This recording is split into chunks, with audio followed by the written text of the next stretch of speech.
Do you think Christian music is always good? I thought so too until I had a vision where I was taken to a place of punishment. There, among screams and burning chains, I found something shocking. Evil spirits were singing the same songs that many churches sing today.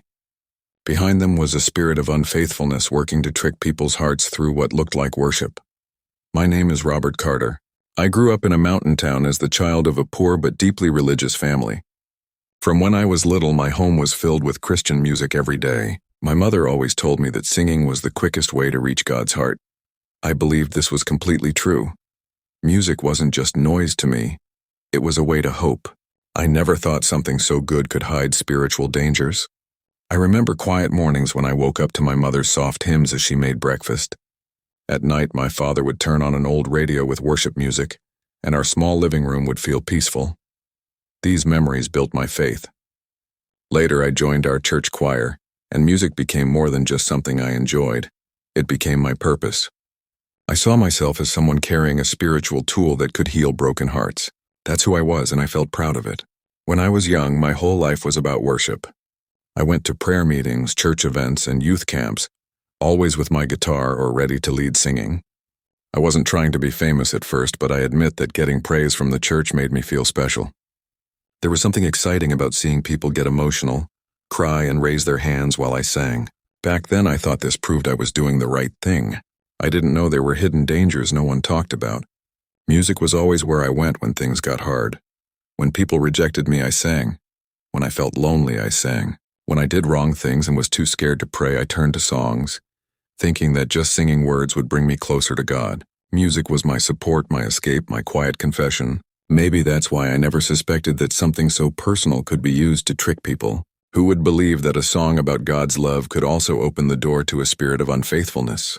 Over time, I started noticing small changes in Christian music. The old, simple songs full of Bible truth were being replaced by fancy shows with fog machines and words that sounded more like love letters to people than prayers to God. Many of us, including me, thought this was modern and inspiring. We told ourselves it was just a new way to worship. My innocence kept me from seeing what was really happening until everything changed. During a midnight prayer session, I felt something I had never experienced before. My body became still and everything around me disappeared. It felt like I was pulled out of reality and taken to a place that could only be called a pit. The darkness wasn't just missing light. It was a heavy presence that made it hard to breathe. I, Robert Carter, who trusted so much in the power of Christian music, was about to learn that some of it served as a doorway to the place of punishment. That's where the most frightening and eye-opening experience of my life started. I walked through a dark hallway lit only by flames coming up from the ground like they were breathing. The air was thick and heavy with smoke. Each step echoed with the sound of distant chains like something invisible was watching me arrive. The silence of the heavenly being beside me made everything more tense. I could feel that this place held a terrible secret about to be shown. As I moved forward, muffled screams came from the walls as if the stones themselves had voices. Men, women, even children cried for help in languages I knew and didn't know. Some cries sounded like interrupted prayers, others like songs of hopelessness. That's when I realized not every scream in this place was cursing. Many were twisted worship. This detail shocked me.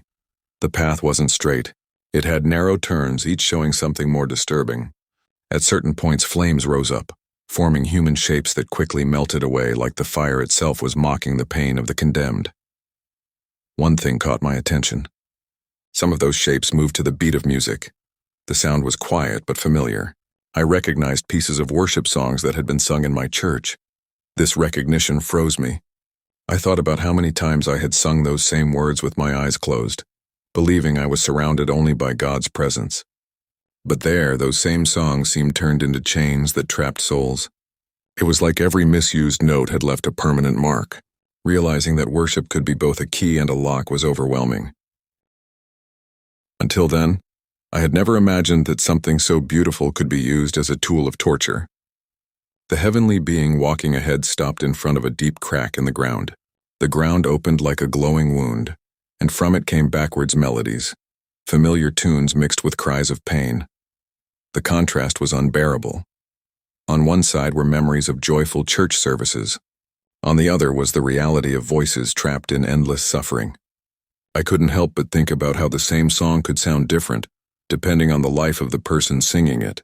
There I understood that it wasn't just about what is sung, but how someone lives that decides where each song leads. Words that talk about loving God but are sung with a divided heart become weapons against the singer. This truth hit me like a sword, and I was sure that the journey through that hallway still had much more to show me. The heavenly being pointed forward, showing that the path was just beginning. The feeling was clear. I was about to see the spiritual effect of what we call Christian music, but which often serves as a stage for pride, sexual desire, and spiritual unfaithfulness. My heart raced. What came next could forever change how any of us see the power of worship. Suddenly a sound spread through the heavy air of that place. It was familiar, almost comforting at first, but quickly became disgusting.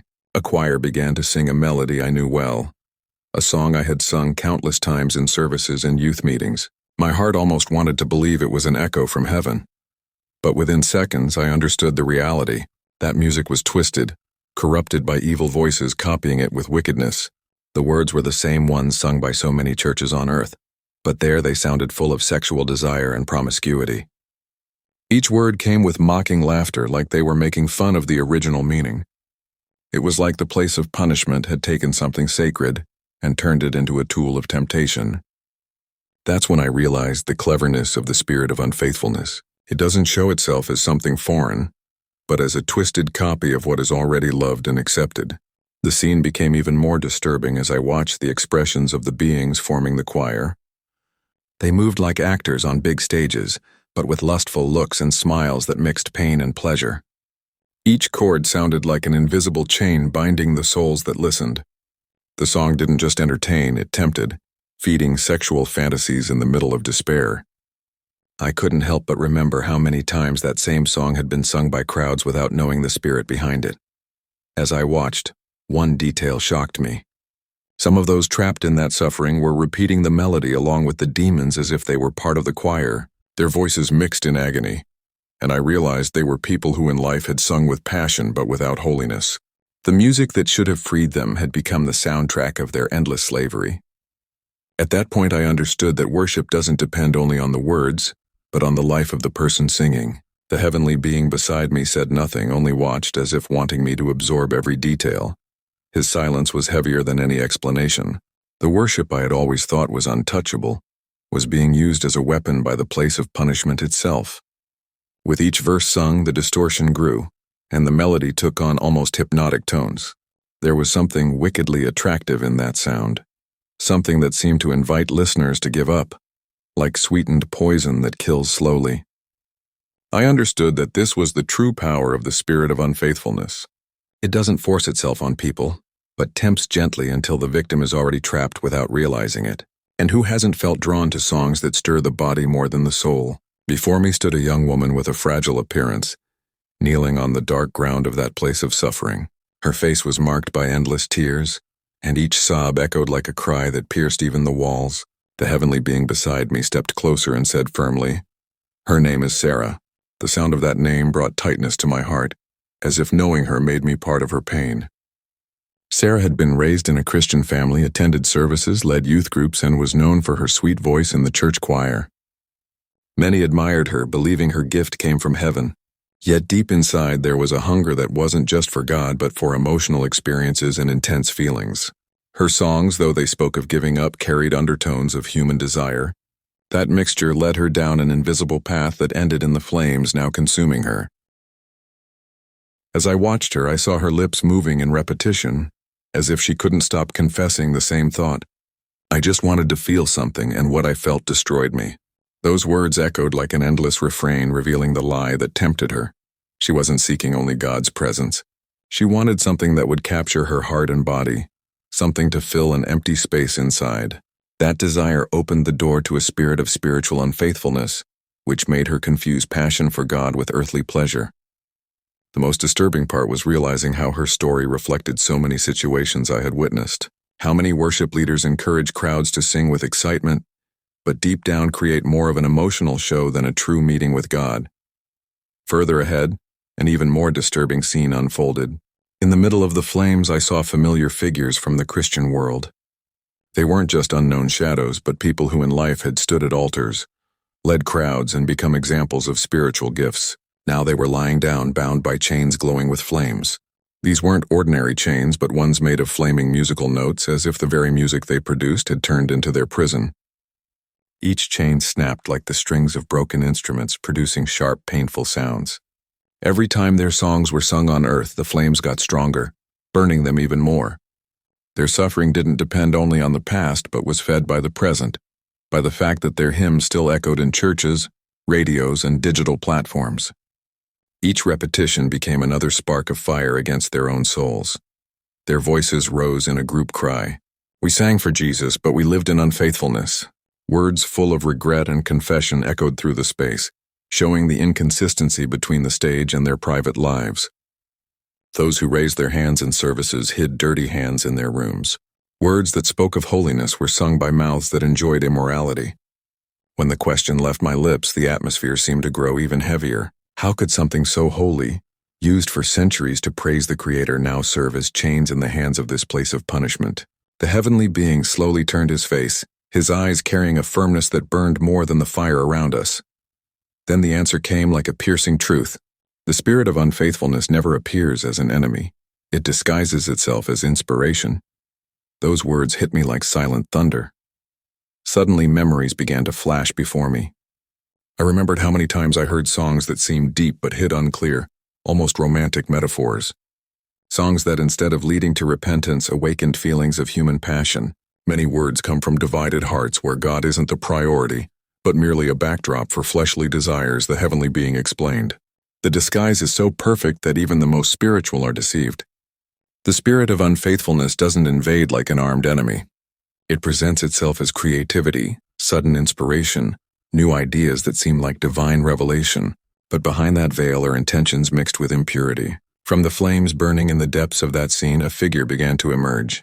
Its body seemed to melt in embers, yet its voice echoed with disturbing clarity. It approached with dragging steps, and even before speaking, I sensed a story marked by weight and regret. The name came from its own mouth, full of pain. My name is Marcus. Marcus spoke of a time when he wrote pure, simple songs full of genuine devotion. He said that in the beginning, each verse was born from prayer and tears, like seeds planted in God's presence. His songs led people to repentance, broke hearts, and brought crowds to sincere moments of surrender. He was remembered as someone who inspired faith. But that phase didn't last forever. As his popularity grew, Marcus's heart began to divide. Where there had once been only a thirst for God, a hunger for applause emerged. The recognition he received made him drunk with pride. Churches invited him, stages praised him, and vanity began to creep in. He confessed between screams, "I sought fame more than holiness." Over time, his words changed. Words of worship mixed with tones of sexuality, as if he were writing love letters disguised as praise. The melodies no longer carried only spiritual sweetness. They held something fleshly, capable of stirring the body's senses more than the soul. The most shocking moment was his confession. I sang for Jesus, but my eyes desired the women who listened to me. Then suddenly, as if a curtain were torn, my eyes saw something I never imagined witnessing. Crowds were gathered on earth in churches filled with music, clapping, and shouts of celebration. Raised arms formed a sea of synchronized movement, and voices echoed songs about holiness and surrender. From the outside, everything seemed perfect, but what I saw beyond the appearance cut my soul in an unbearable way. The vision showed that many of those hearts were divided. While they sang about faithfulness, they lived hidden relationships, secret meetings, desires fed in the dark. The words coming from their mouths were like empty stones without spiritual weight. Each false note, each verse sung without repentance, turned into fire in that place of punishment. Among the screams filling that place, some didn't sound like cursing or rebellion, but like begging. Fragile voices begged for mercy, asking for a second chance that would never come. Each word was accompanied by heartbreaking groans, as if even the air around them bled. The contrast was crushing. Many had sung about grace and forgiveness on earth, but now their cries echoed without answer. Before the vision ended, the heavenly being approached in a way that made me feel his presence stronger than ever. His eyes carried not just firmness, but also compassion and urgency. That's when I received the warning that would forever change how I view music. "Tell them that music is a weapon," he said. Those words echoed like trumpets in my heart because they revealed that every song, no matter how simple, can build invisible altars for God or for the enemy. Watch the words, watch the rhythms, watch the hearts. That phrase brought instant clarity. Words may seem innocent but can hide subtle messages that get into the mind and shape thoughts. Rhythms may seem neutral but carry atmospheres that influence body and spirit. And hearts are the filter where everything is tested. What's born in pride can never bring freedom.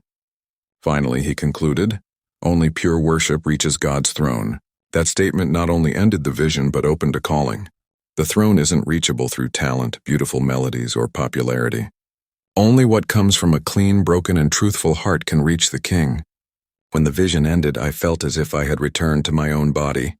But nothing was the same. Since then, I've never listened to or sung a song the same way. Every time a melody reaches my ears, I try to discern the spirit behind it. It doesn't matter if it comes from a well-known church, a famous singer, or a simple choir. I learned that what truly matters is the purity of the source. Music was never just sound. It's spirit, it's a seed, it's an invisible altar. The same worship that can free can also imprison when it comes from corrupted hearts. That place of punishment doesn't fear musical notes but trembles before purity. That's why more than singing beautifully, we must live holy. What matters before God isn't a tuned voice but the truth behind every word. Retry.